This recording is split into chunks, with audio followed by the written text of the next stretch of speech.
Welcome to NTD News Today. Here are today's top stories. Breaking news from the White House. President Trump says he's nominating former Federal Reserve Governor Kevin Warsh to be the next Fed chair. Former CNN anchor Don Lemon has been arrested. What the Justice Department says about the arrest and his response from his attorney. On Capitol Hill, an overnight vote failed to gain steam.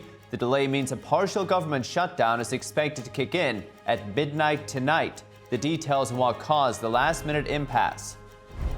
The Trump administration acts on multiple fronts: China, Cuba, Canada, and Venezuela. President Trump issuing a warning to the UK over China ties. A powerful coastal storm set to slam the southeast this weekend, bringing heavy snow, strong winds, and coastal flooding.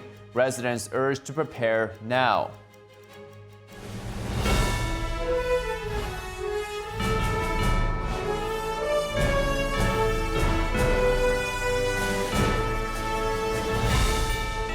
This is NTD News Today, live from our global headquarters in New York City. And it's great to have you here this morning. Today is Friday, January 30th. I'm Paul Graney. A federal judge today dismissing 2 counts in the case against Luigi Mangione, eliminating the prosecution's ability to seek the death penalty at trial. And meanwhile, the judge denying the defense's request to suppress evidence found in Mangione's backpack without a search warrant. In a 39-page opinion this morning, Judge Margaret Garnett ruled that the weapons charges in counts 3 and 4 don't meet the Supreme Court's definition for crimes of violence. It requires that the defendant use violent physical force at the time of the crime. In a separate ruling, Garnett denied the defense's request to suppress the contents of Mangione's backpack, citing numerous federal exceptions to the warrant requirement. Some of those items included handwritten notes and ammunition.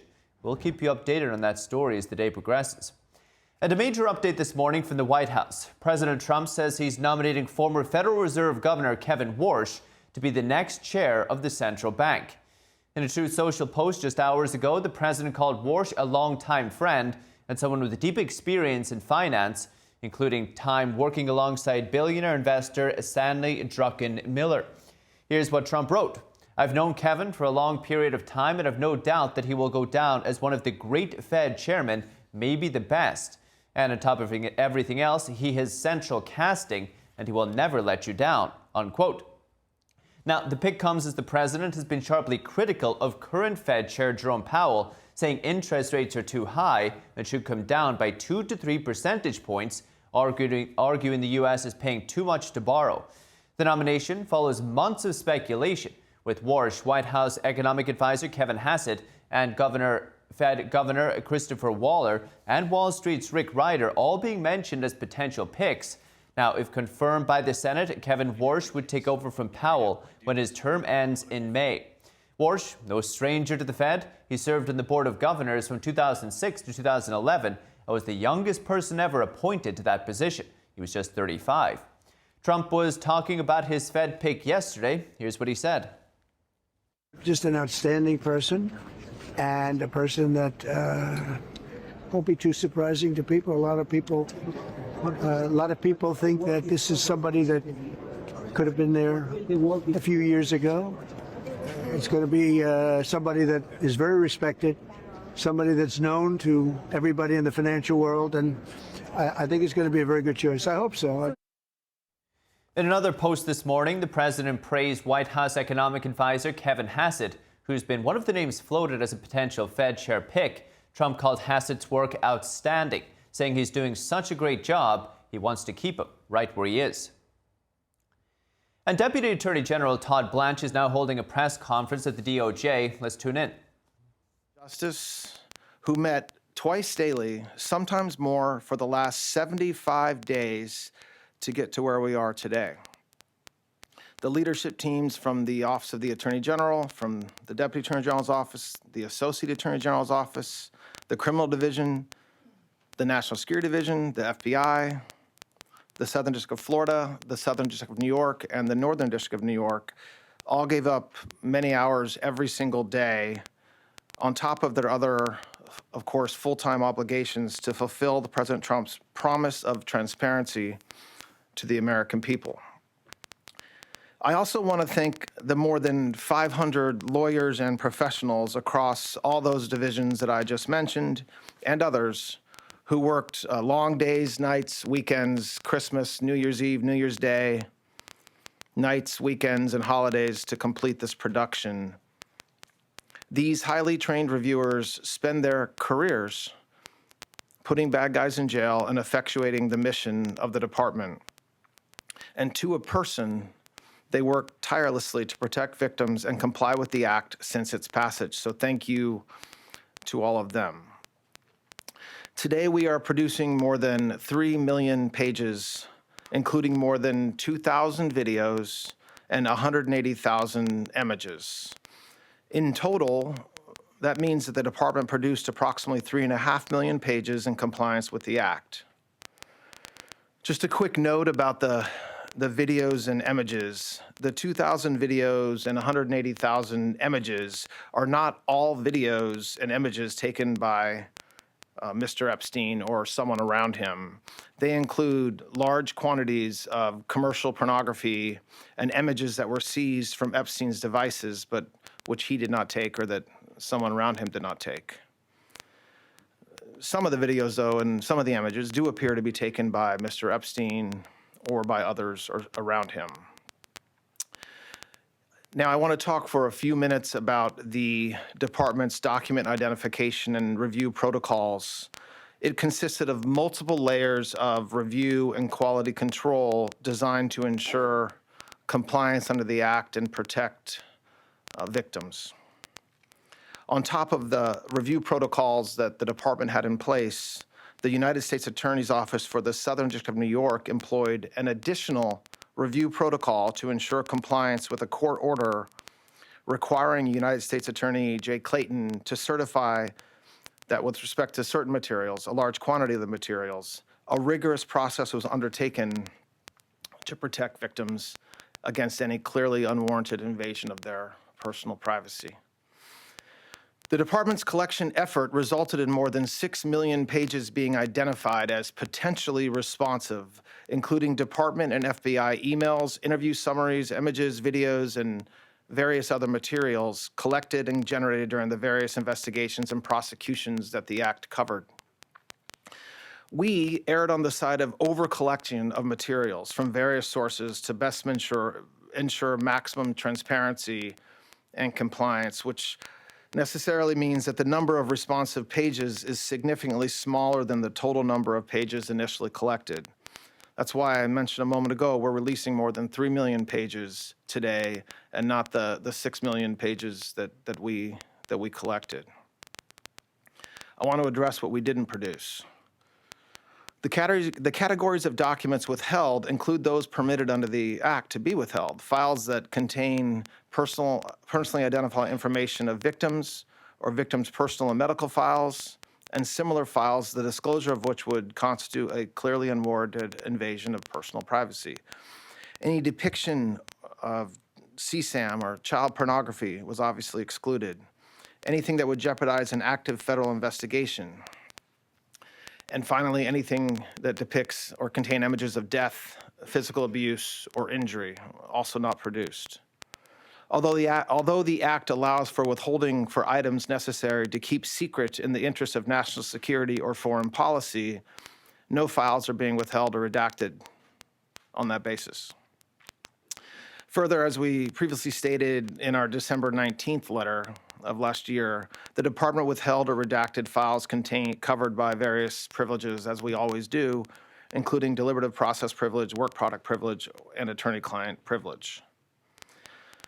As you all know, under the Act, the department must subsequently submit to the House and Senate committees on the judiciary a report listing all categories of records released and withheld, a summary of redactions made, including the legal basis for such redactions, and a list of all government officials and politically exposed persons named or referenced in the Act. We will do so in due course as required under the Act. I want to talk for just a moment about the redactions that will be obvious to anyone who reviews the materials that we just produced today. In addition to the documentary redactions, which includes personal identifying information, victim information, and other privileges, there is extensive redactions to images and videos. To protect victims, we redacted every woman depicted in any image or video, with the exception of Ms. Maxwell. We did not redact images of any men, unless it was impossible to redact the woman without also redacting the man.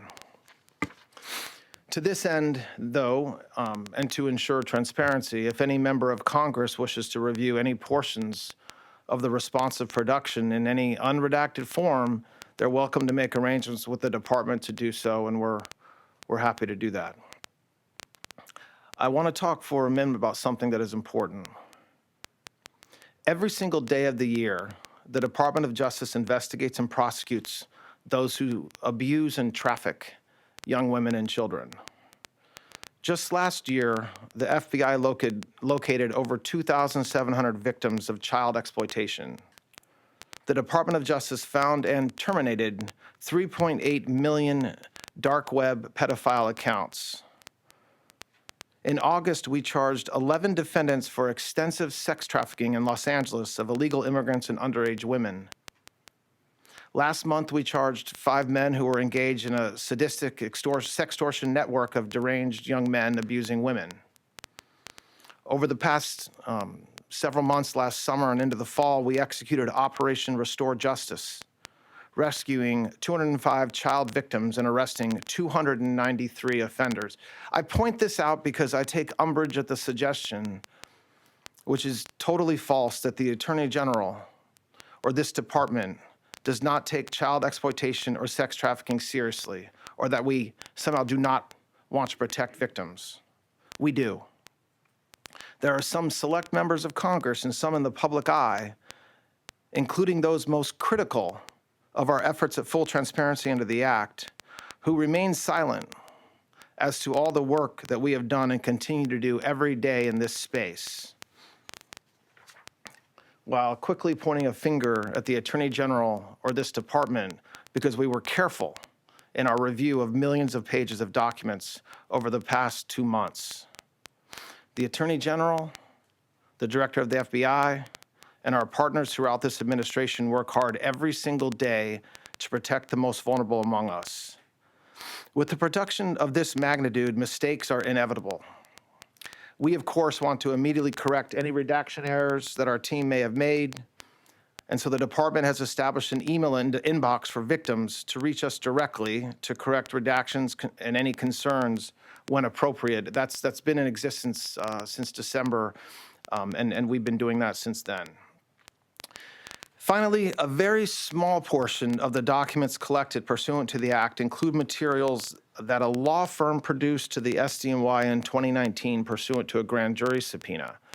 This was during the criminal investigation of Ms. Maxwell. We determined it would be prudent to seek an order from the court in the Southern District of New York seeking production of these materials subject to the protective order in that civil lawsuit.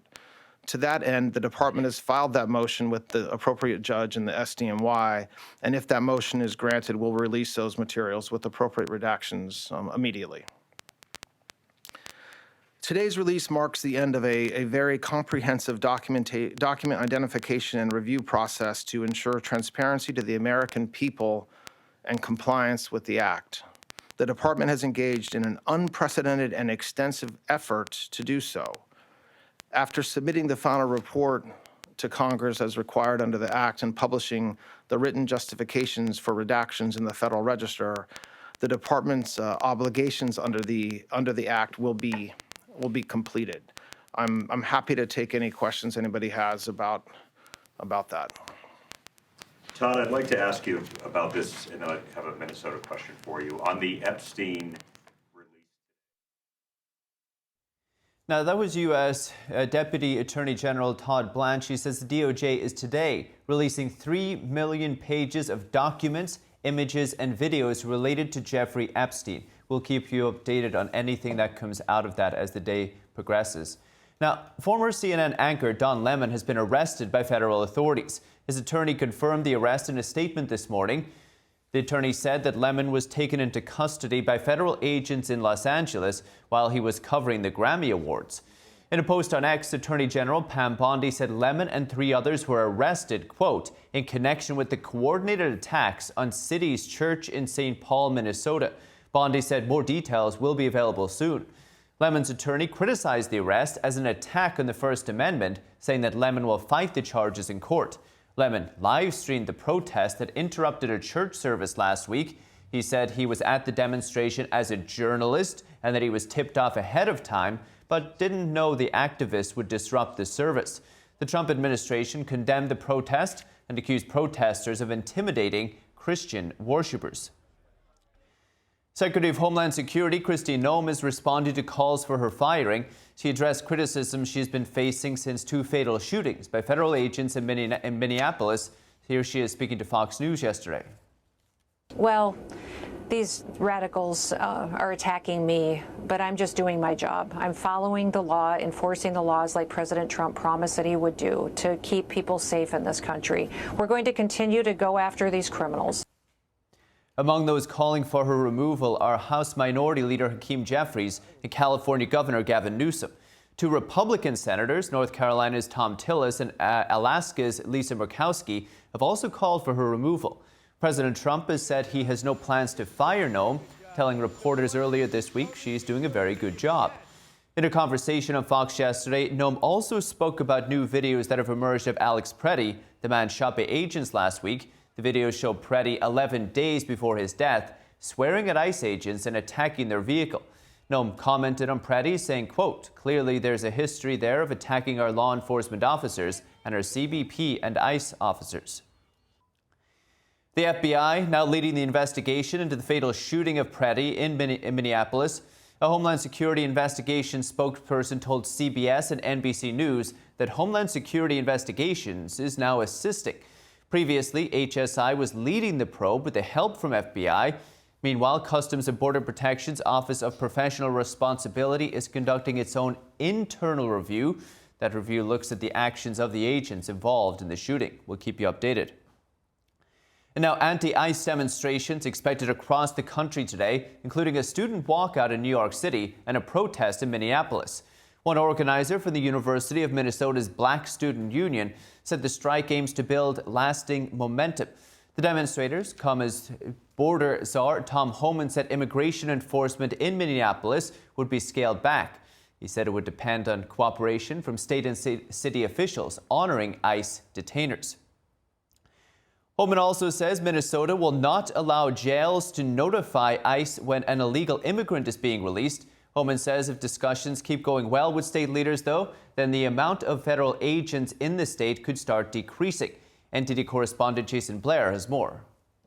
And when we have these agreements, it takes less law enforcement agents to do the job. White House border czar Tom Homan says that Minnesota jails will now be allowed to notify ICE when criminal illegal immigrants are being released so that ICE can come to the jail to make an arrest. Homan says that Minnesota state prisons have already been complying with this. More agents in the jail means less agents in the street. Homan says that when ICE agents can't make an arrest at a jail, they have to go out in the street. Now we got to arrest somebody on his turf who has access to who knows what weapons. Now we got to send the whole team out. Then because of the hateful rhetoric and the attacks on ICE officers, now we got to send a security team behind the arrest team. I know that causes stress in the community. Some people have argued that when local police work with ICE, it could discourage illegal immigrants who are victims of crimes to come to local police for help. Homan addresses this issue and says that it's not a problem. All we want is to talk to the person that local and state law enforcement authorities locked in a jail cell. Following Homan's press conference, Minnesota Governor Tim Walz posts, it's time for the federal government to draw down their forces and let us get back to allowing freedom, opportunity, and security for everyone. While speaking at the U.S. Conference of Mayors in Washington, D.C., Minneapolis Mayor Jacob Frey reiterated his intent to end the current ICE operation in his area called Operation Metro Surge. Never in a million years did I think that we would be in this place.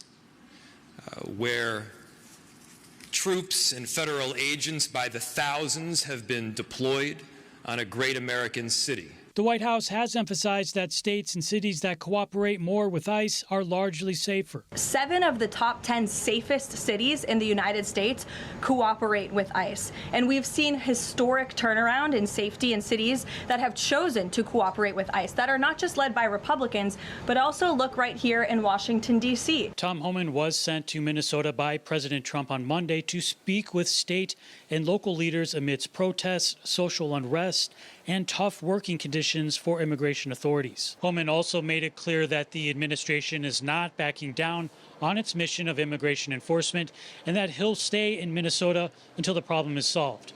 Jason Blair, NTD News. So with the borders are now in Minneapolis, talk of more federal, state and local cooperation, and even a possible drawdown of ICE agents. Are we entering a new phase of President Trump's immigration enforcement? And what have we learned? With us now are Laura Reese, former acting DHS Chief of Staff and Director of the Immigration and Border Center at the Heritage Foundation, and Mike Leon, host of the podcast Can We Please Talk, and the lead anchor at the Legal Podcast Network. Good morning to both of you. Great to have you here.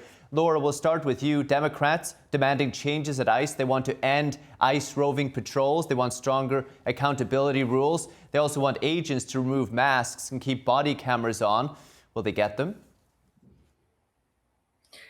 Well, immigration law is federal law, and these states and localities and their politicians don't get to nullify federal law. So, of course, they're focusing on the masks. Why are ICE agents wearing masks? Because radical leftists dox them and their family members and endanger them and seek to ruin their lives. So these politicians can't omit those basic facts, and they need to get cause and effect correct. Now, it's not just local officials, Laura, asking for this. I heard on the radio this morning, Senator Richard Blumenthal saying that he would vote to shut down the DHS if those changes at ICE didn't happen. Mike, is that something the American people would like to see? Yeah, well, good to see you, Paul, first and foremost. You know, I just had a member of Congress on the program this week with Representative Debbie Dingell out in Michigan. She made a great point to me because there's two components to DHS, right? There's Immigrations and Customs Enforcement, which I think we need to have better guardrails on, to quote the Congresswoman, right? And why she voted no on the recent Homeland Security Act and bill.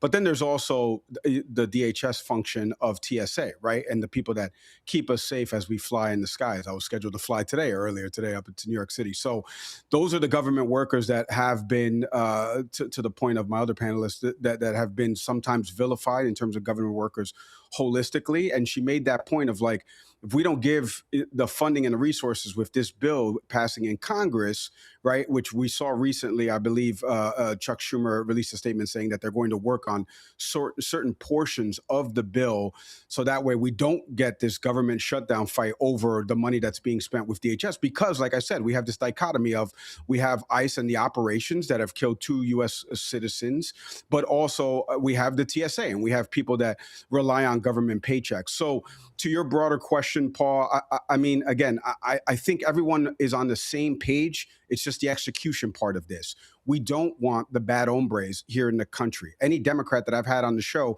will tell you that. They're not wearing, drugs for hire T-shirts, and they're not doing any of these type of things. They want to help President Trump in that regard. It's the way we're going about it. It's what is happening with respect to immigration and customs enforcement. It's the rhetoric, to be honest with you, in the direct aftermath of some of these killings. I think Tom Homan actually kind of set a pretty good tone when he was out there in Minnesota. We have to tone it down. Leadership stems from the top. It has to start with that. I'm glad that President Trump distanced himself from Kristi Noem's comments and some of these other things and the Greg Bovino change. I think those are things that will start to alleviate that. Laura, I want to get to these potential changes in just a moment, but on the potential government shutdown, it seems DHS funding is potentially at risk here. How are you looking at this? Well, ICE and CBP were already funded in the One Big Beautiful Bill, and for 4 years. So it's curious that these Democrats seek to go after ICE by defunding DHS. And so what that does is then it funds or withholds money for TSA, for FEMA, for Coast Guard, for Secret Service, for cybersecurity. And so it doesn't make any sense politically. In terms of, let's keep in mind that ICE is operating all over the country, and we're not getting news from ICE operations all over the country. It is only out of Minnesota. Why? Because that is where the highly funded and organized radical organizations, including from China, are funding and training these radical obstructionists to go after ICE. So these political leaders at all levels need to tell those organizers and funders to stop obstructing ICE. Then this problem goes away. It's an interesting point. We've heard some more reports from China as well. Laura, we could get to them. Laura, I want to ask you to touch on one more thing before I go back to Mike. Something Mike brought up about kind of reflecting on everything we've seen. We saw the border czar Tom Homan acknowledging that no agency is perfect and that the president himself wants things to be handled better. What has the administration learned during this operation? Well, President Trump talked about changing up who is on the ground there. And that is why he asked Tom Homan to go in and meet with the local leaders and change the teams up, which is typical for Trump, for business leaders. It's good management. And so they are changing some of their optics, their tactics. But I would caution that ICE is in Minnesota for good reasons. There is a lot of fraud there that has been discovered, both in terms of welfare fraud, but also immigration fraud, asylum fraud, marriage fraud, you name it. So it warrants a lot of investigations, arrests where appropriate, and removals. Mike, so they shouldn't let up. I mean, this is no time to go wobbly. They should keep pressing forward. Which the president, Laura, has said he's eager to do and has kind of reiterated that fact. Mike, I want to play you a clip from what Homan said during a press conference just yesterday and get your thoughts on it. Let's play that clip. If we get these agreements in place,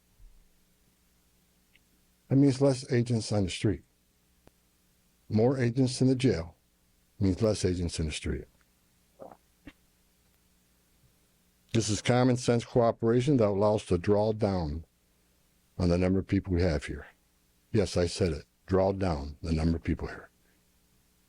Because we have the efficiency and safety of the jails. Mike, Laura brought up the protests. Do you think if Homan gets this type of cooperation that he's looking for, it will be enough to bring an end to the protesting?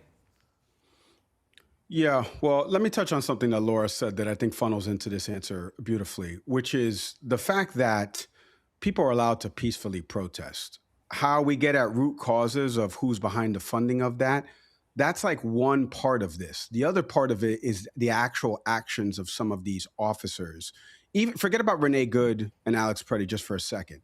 We have seen videos. NTD's own social media handle posted a video of a guy recording an ICE officer, and he got pushed into the middle of the street as an oncoming car was coming there. This is from NTD's own social media. This is not me posting it. So I reposted it, but I'm just saying there are other instances where there has been physical aggression from some of these officers. If you want to say chicken and egg, they're getting doxxed and this and that, that's leading to the aggression. We can have that debate and that argument. But I think what Tom Homan was saying there, it takes two to tango. If you truly, I said this about J.D. Vance when he went to Minnesota, if you truly want the cooler heads to prevail, that press conference yesterday, J.D. Vance's press conference last week, should have been with Jacob Frey and Governor Walz standing next to them.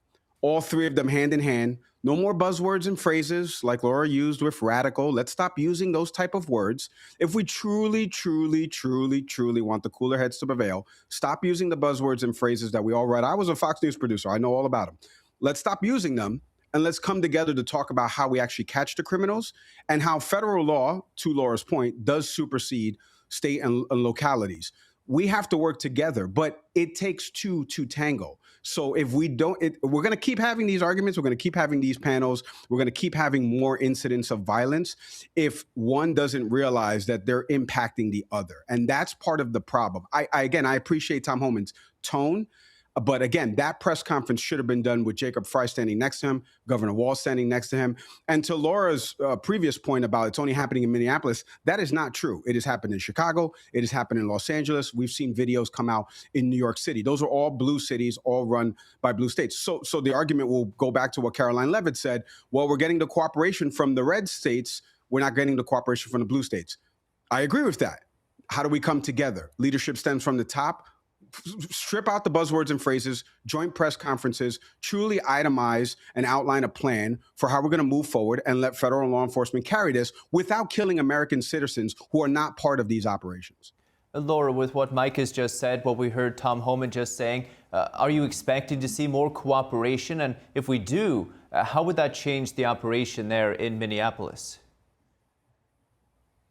Well, so long as the state and local officials are allowing ICE into their prisons to take detention of those aliens for removal, then that is the cooperation that the administration and Tom Homan is seeking.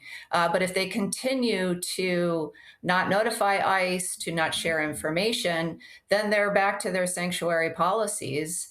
And then ICE is, if they release those criminal aliens back onto the street and endanger communities once again, then ICE is back in the communities looking for those criminal aliens. So it's incumbent upon the Minnesota and the Minneapolis law enforcement to cooperate with ICE.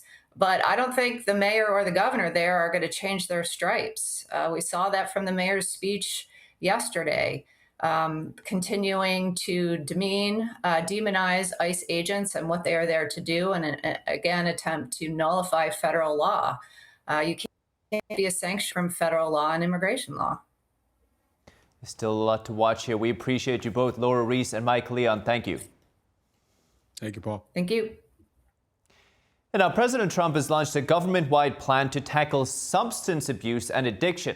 The president yesterday signed an executive order launching a federal strategy focused on prevention and support. Here's what that effort will involve. Thank you very much. At the Oval Office yesterday, President Trump signed an executive order launching what he called the Great American Recovery Initiative, a federal effort to combat addiction and substance abuse.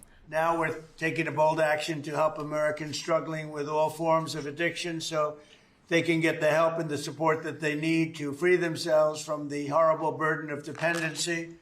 Trump said the initiative would coordinate a national response across government, healthcare, faith communities, and the private sector to treat addiction as a chronic medical condition instead of an isolated event. The plan prioritizes early intervention to stop dependency before it begins. This will be followed by continued support for those in long-term recovery. The White House says nearly 50 million Americans struggle with addiction. That's nearly 17% of the population. Trump has spoken openly about his brother Freddie's struggle with alcoholism. He said many Americans know the heartache of a loved one's taken by drug or alcohol addiction. The Great American Recovery Initiative will be co-chaired by Health Secretary Robert F. Kennedy Jr. Kennedy called addiction one of the greatest challenges the country faces. Addiction is not a moral failure. It is a disease. It's chronic. It's treatable. And for too long, our nation has responded with fragmentation, with stigmatization, and silence instead of science, compassion, and coordination. Alongside him will be Catherine Burgum, the wife of Interior Secretary Doug Burgum. She spoke yesterday of her own experience with alcoholism. She called addiction a lifelong, chronic, relapsing disease that needs to be treated like a disease. And today I'm standing here in this incredibly beautiful Oval Office. And if not for the grace of God, I would not be alive today with over 23 years in recovery. Also present at the Oval Office was Special Envoy Steve Witkoff. He spoke about how Trump encouraged him to speak about his son Andrew, who died of an opioid overdose. I lost my son Andrew, and the president was an incredible friend when I lost him. I lived in his building at 502 Park Avenue. And I remember when him and the First Lady came, and I talked about this all the time. And so he took my hand, and he said to me, come on up to the stage and tell the world about your boy, Andrew. And of course, that was, something that was really meaningful to me, and I got through it. Trump said official records show around 300,000 Americans die every year from drug and alcohol abuse. saying the real number is probably higher. But he said drug overdose deaths have dropped by 21% in the last year. He credited it partly to his administration's crackdown on drug cartels. Trump said since the start of his second term, authorities have seized over 47 million fentanyl pills and 10,000 pounds of fentanyl powder. The U.S. Coast Guard says it seized nearly 500,000 pounds of cocaine by the end of 2025. The Department of Homeland Security says that is enough to provide almost 180 million lethal doses. And President Trump is suing the IRS and the Treasury Department for at least $10 billion. He's accusing the agencies of an unauthorized leak of his tax returns during his first administration. The suit alleges the government failed to protect private tax information leaked to the press by Charles Littlejohn. He's a former IRS contractor. The suit alleges that Littlejohn had staff-like access to confidential tax information. He was sentenced to 5 years in prison in 2024 for disclosing the records of the president and thousands of other wealthy taxpayers. The new lawsuit says the leak included false reports of fraud in Trump's tax returns and argues this portrayed Trump in a false light. President Trump is filing the suit personally alongside his two eldest sons, but not in his official capacity as president. The IRS and Treasury Department have not yet commented. And now we have an update on the trade tensions between the United States and Canada. On Truth Social yesterday, the president said he will decertify all Canadian-made aircraft here in America. The president was responding to Canada's refusal to certify jets from Gulfstream Aerospace. It's based in Savannah, Georgia. Trump said if the situation is not immediately corrected, he would impose a 50% tariff on all Canadian airplanes sold here in the U.S. The president singled out Bombardier's Global Express business jet, but said all Canadian planes would be impacted.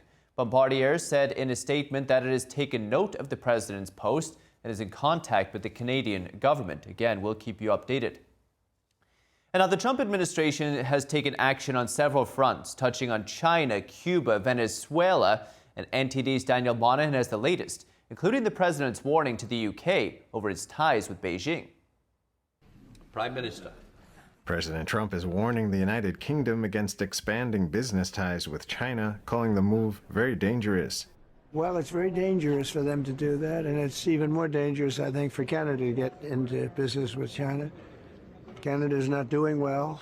They're doing very poorly, and you can't look at China as the answer. Trump made the remarks as UK Prime Minister Keir Starmer visited Beijing. Cuba is also in focus under a new executive order from President Trump. It enables putting tariffs on goods from countries that sell or otherwise provide oil to Cuba. The order says the Cuban regime aligns itself with numerous hostile countries like China, Russia, and Iran, hosting their military and intelligence capabilities. It says Cuba provides safe haven for transnational terrorist groups such as Hezbollah and Hamas. It also says the regime persecutes and tortures political opponents, denies free speech and press, profits corruptly from the Cuban people's misery, and incites chaos by spreading communist ideology across the region. In Venezuela, acting President Delcy Rodriguez signed into law a major reform of the country's oil legislation yesterday. The step followed a phone call from President Trump concerning the nation's commercial airspace. We are talking about lifting restrictions on Venezuela's commercial airspace so that all airlines that need to come, and investors that need to come can come. American citizens will be very shortly able to go to Venezuela, and they'll be safe there. American Airlines confirmed plans to resume service to Venezuela for the first time in more than 6 years. Late yesterday, Transportation Secretary Sean Duffy rescinded a 2019 order blocking U.S. flights to the country after President Trump directed him to do so. In his directive, Duffy said the continued suspension of air service is no longer required by the public interest. Daniel Monahan, NTD News. We go now to the Department of Justice, where they're holding a press conference on election-related investigations in Fulton County, Georgia. We'll bring you the highlights on that as it is just finished. Stay with us. Now, a partial government shutdown is likely to kick in by midnight tonight. The expected second shutdown comes after senators failed to pass a package of funding bills. That's even after President Trump worked out a last-minute deal with Democrats to address their concerns over ICE. NTD's Melina Weisskopf reports. On Capitol Hill, an overnight vote to avert a partial government shutdown failed to gain steam. It appears that Republican Senator Lindsey Graham emerged as the main obstacle. He protested the vote to try to force the Senate to approve a provision to allow senators to sue the DOJ if their phone records were illegally obtained. It's an issue Graham has been pushing to address for months. If they can do this to the United States Senator, what could they do to you? Maybe somebody in the Department of Justice doesn't like your post, doesn't like your political activity, and they want to shut you down. They want to find out who you've been talking to. This is scary stuff. The issue was addressed in the last government funding bill, but House lawmakers repealed it this time. This week's fast-tracked process to avert a shutdown means any one senator can stall passage. Senate Democrat leader Chuck Schumer criticized Republicans for the holdup, though Senate leader John Thune said there were snags on both sides of the aisle. The overnight delay comes after the White House worked to make a last-minute deal with Democrats to address ICE policies and practices. Well, I've had a very good relationship over the last couple of days with Senator Schumer. We've gotten along very well. We're working on trying to get it to stay open, and we'll see what happens. It's in the process. President Trump on Thursday announced a deal with Democrats to temporarily extend DHS funding for 2 weeks. The goal, to allow more room for negotiations on how to change ICE policy.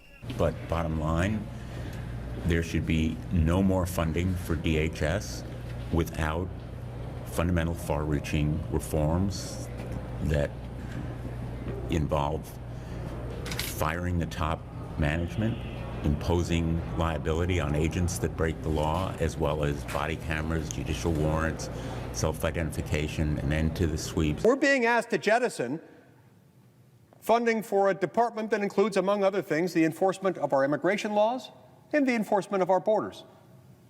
Something that's been severely compromised in the last few years and that President Trump is working hard to overcome. We're being asked to jettison. Senators will return today to try to work out the impasse. Even if the bill does pass the Senate today, a short shutdown is still likely. The new package also needs to be approved by the House.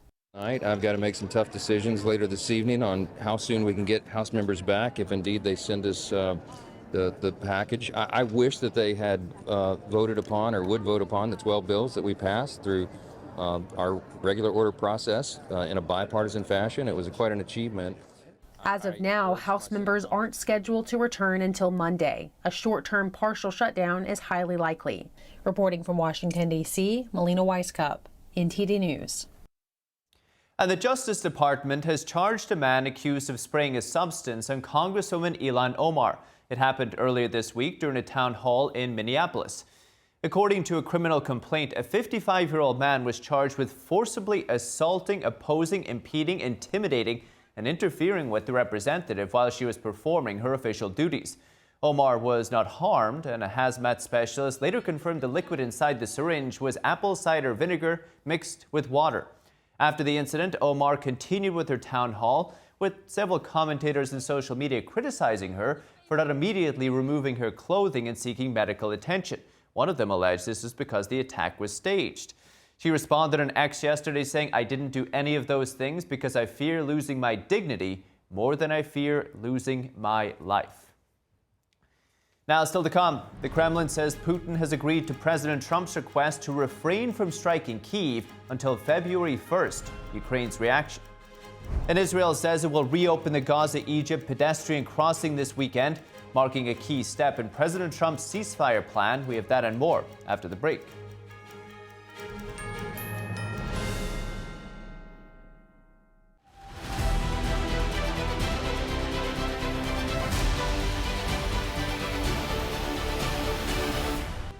I'm Paul Graney. This is World Watch. We start with the Russia-Ukraine war. Kremlin spokesman Dmitry Peskov confirming today that President Putin has accepted a request from President Trump to refrain from striking Kyiv until February 1st. The spokesman said Trump made a personal request to Putin to create favorable conditions for negotiations. Trump said yesterday Putin agreed to the request, but Peskov didn't answer further questions about whether the agreement referred to strikes on Ukrainian energy infrastructure or attacks altogether. The move comes as regions of Ukraine experience frigid temperatures. President Zelensky today saying Ukraine is ready to reciprocate if Russia halts its attacks on the country's energy infrastructure. And moving on, the Syrian government and Kurdish-led forces have announced a ceasefire agreement.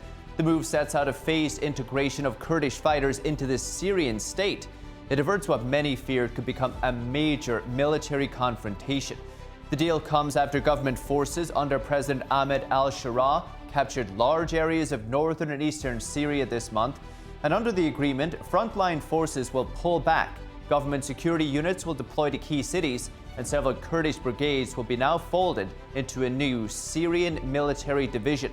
Kurdish-run governing bodies will also be merged into state institutions. U.S. envoy Tom Barrack praised the deal as a historic milestone toward national reconciliation, calling the steps taken by both sides courageous. Analysts say the agreement could spare northeast Syria a bloody showdown, though significant challenges remain in implementing the deal. In Gaza, both Israel and Egypt will vet individuals for exit and entry through the crossing, which will be supervised by European Union Border Patrol agents. Palestinians leaving and returning will also be screened by Israel in the adjacent corridor, which remains under Israeli military control. The crossing has been under a near-complete closure since Israel seized it in May 2024, with Israel saying the move was intended to halt cross-border arms smuggling by Hamas. It was briefly opened for the evacuation of medical patients during a short-lived ceasefire back in early 2025. Now, a Chinese hair salon owner accused of financing Hamas terrorists. Spanish police have detained a 38-year-old Chinese national. The suspect is accused of financing Hamas with more than $700,000 through cryptocurrency transfers. During searches, officers seized crypto assets, cash, some 9,000 cigars, jewelry, and more. They also froze several bank accounts with the total value of seized and blocked assets exceeding $400,000. Now, it's not yet clear if the suspect knowingly interacted with Hamas or if he was just an intermediary. We'll keep you updated. The president saying he wants to talk to Iran's leadership as tensions rise following the regime's actions against protesters. Have you had any conversations with Iran in the last few days, and are you planning on any? I have had, and I am planning on it, yeah. We have a lot of very big, very powerful ships sailing to Iran right now, and it would be great if we didn't have to use them. Okay? Can you say what the message was that you shared with Iranian? Well, I told them two things. Number one, no nuclear, and number two, stop killing protesters. Staying on Iran, the State Department announcing yesterday that Secretary Rubio revoked the U.S. residence privileges for senior Iranian officials and their families. Comes after the Iranian regime's deadly response to protesters, as Iran International now reports that more than 36,000 people have been killed.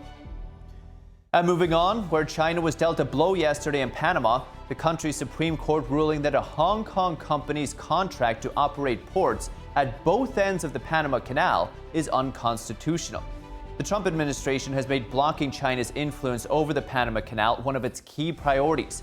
In fact, Secretary of State Marco Rubio made his first overseas stop in Panama. Now, the Hong Kong government says in a statement that it strongly disapproves of the ruling. Panama withdrew from China's Belt and Road Initiative last year and earlier this month announced a new joint defense drills with the United States. Fake bomb threats, death threats, and now an email warning that UK Prime Minister Keir Starmer would be shot. That's if Shenyun Performing Arts performs in Britain. Authorities say the messages are part of the Chinese Communist Party's ongoing campaign to intimidate and silence the US-based performing arts company. NTD Washington correspondent Jack Bradley has more. Shenyun Performing Arts, a New York-based classical Chinese dance company, is facing a renewed wave of fake bomb and death threats, widely seen as intimidation tactics linked to Beijing's efforts to suppress the group. Importantly, no actual attacks have ever occurred, and no Shenyun performance has ever been canceled because of these threats. The messages often sent to venues scheduled to host Shenyun performances around the world follow a similar pattern.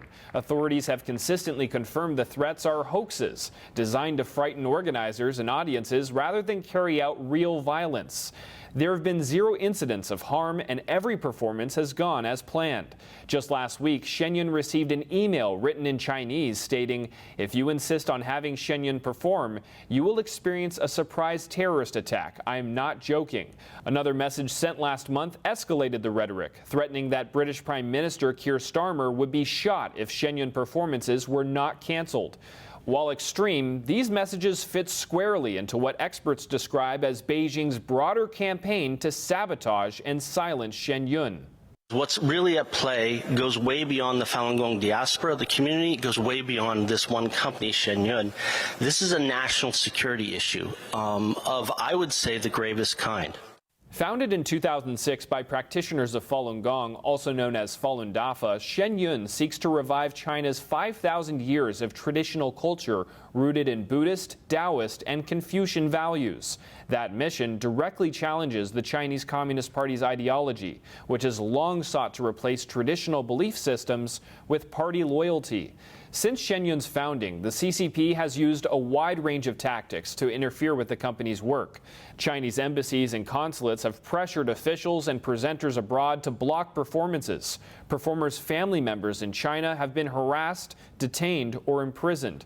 In the United States, Shenyun tour buses have been deliberately sabotaged, tires slashed in ways designed not to deflate immediately, but to fail dangerously at high speeds. And this is an example from last year, but this actually started in 2010. If you look at this cut, it doesn't look like much. It's a circular cut. But if you actually open it up, you see it's several inches deep, and it's cut in such a way that the tire would not deflate immediately, but would explode at high speeds on a highway. In November 2024, a Chinese national living in California was sentenced for attempting to bribe an IRS agent to revoke Shenyun's tax-exempt status, another effort tied to Beijing's campaign. Leaked documents from China's Ministry of State Security also reveals a coordinated disinformation effort aimed at weaponizing social media and U.S. media outlets to discredit Shenyun. We have multiple sources, including a well-known professor in Australia, several other sources within the Ministry of Public Security that say this came from Xi Jinping himself, who acknowledged that all the efforts they've been undertaking over the last 25 years to silence Falun Gong and Shenyun have failed, and they needed to get very serious about eliminating Falun Gong globally. Their words, not mine. Despite years of intimidation and harassment, Shenyun continues to expand, operating 8 touring companies worldwide and performing to sold-out audiences as it brings traditional Chinese culture to the global stage. Reporting by Jack Bradley, NTD News. Now, bear with us. We're going to cover more news right after this short break.